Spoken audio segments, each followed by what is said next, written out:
நம்முடைய மீறுதல்களின் நிமித்தம் அவர் காயப்பட்டு நம்முடைய அக்கிரமங்களின் நிமித்தம் அவர் நொறுக்கப்பட்டார். நமக்கு சமாதானத்தை உண்டு பண்ணும் ஆக்கினை அவர் மேல் வந்தது.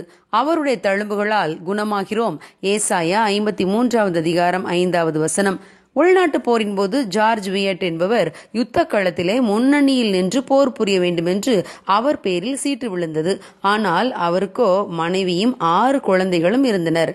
ரிச்சர்ட் பிராட் என்ற ஒரு இளைஞன் ஜார்ஜுக்கு பதிலாக நான் முன்னணியில் நின்று யுத்தம் செய்கிறேன் என்று முன்வந்தான். அவன் ஜார்ஜ் வியட்டின் எண்ணிலேயே அவருடைய பெயரிலேயே அவருக்கு பதிலாக யுத்த களத்திலே நின்றான். யுத்தத்தின் போது ரிச்சர்ட் பிராட் மரித்து போனான். சில நாட்கள் கழித்து அதிகாரிகள் ஜார்ஜ் வியட் சாகவில்லை என்றும் அவருக்கு பதிலாக ரிச்சர்ட் தான் மரித்தான் என்று அவர்கள் அறிந்து கொண்டனர். ஆகவே ஜார்ஜை மீண்டும் யுத்தத்திற்கு வரும்படி நிர்பந்தித்தனர். ஆனால் அவரோ நான் வரமாட்டேன் என்று மறுத்துவிட்டார். மேலும் அவர் எனக்கு பதிலாக என்னுடைய பெயரில் என்னுடைய வரிசை எண்ணில் பிராட் மரித்து விட்டார். நீங்கள் வேண்டுமானால் உங்கள் பதிவேடுகளை போய் பாருங்கள். ஜார்ஜ் வியட் என்ற பெயரில் அவருடைய வரிசை எண்ணில் ரிச்சர்ட் பிராட் மரித்து விட்டார் என்று குறிப்பிடப்பட்டிருக்கும் என்றார். இதை கேட்டதும் அதிகாரிகள் அவரை விட்டுவிட்டனர். தான் மறிக்க வேண்டிய இடத்தில் தனக்கு பதிலாக தன்னுடைய பிரதிநிதியாக தன்னுடைய நண்பனை நிறுத்தினார். ஆம் பிரியமானவர்களே, இதை போலவே நாம் மறிக்க வேண்டிய இடத்தில் நம்மை காப்பாற்றிவிட்டு நமக்கு பதிலாக இயேசு கிறிஸ்து சிலுவை மரணத்தை தாம் ஏற்றுக்கொண்டார். நாம் செய்த தவறுகள் எல்லாவற்றிற்காகவும் நாம் தான் தண்டிக்கப்பட வேண்டும். ஆனால் நாம் பாதுகாக்கப்பட வேண்டும் என்பதற்காக பாவமறியாத இயேசு கிறிஸ்து நம்முடைய ஸ்தானத்திலே நமக்கு பதிலாக பலியானார்.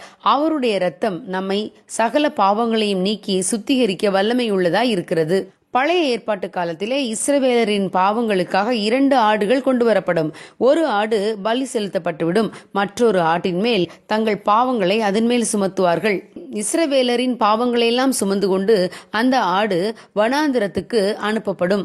இந்த ஆட்டை போலவே இயேசு கிறிஸ்து சர்வலோகத்தின் பாவத்தையும் சுமந்து கொண்டு நகரத்துக்கு புறம்பே சிலுவையிலே அறையப்பட்டார்.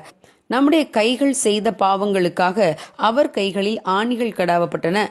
நம்முடைய கால்கள் போகக்கூடாத இடங்களுக்கு சென்றதால் அவருடைய கால்களில் ஆணிகள் அடிக்கப்பட்டன. நம் சிந்தனையில் நாம் செய்த பாவங்களுக்காக அவர் தலையில் முட்கிரீடம் சூட்டப்பட்டது. உடல் முழுவதும் சதை கிழிக்கப்பட்டது. பாவமறியாத பரிசுத்தரின் உடலில் இருந்து இரத்தம் ஆறாக பாய்ந்தது. ஆம் பிரியமானவர்களே, இயேசு கிறிஸ்து நம்மை மிகவும் நேசிப்பதால் நமக்கு பதிலாளாக அவர் மாறினார். இவ்வளவு பெரிய அன்பை நாம் யாரிடமும் எதிர்பார்க்க முடியாது. நம்மில் அன்பு கூர்ந்து நமக்காக மரித்த இயேசு கிறிஸ்துவை நாமும் நேசிப்போம். அவருடைய மன விருப்பத்தை நிறைவேற்றுவோம். ஆம், அவரே நேசிக்கப்படத்தக்கவர். God bless you. Have a blessed day.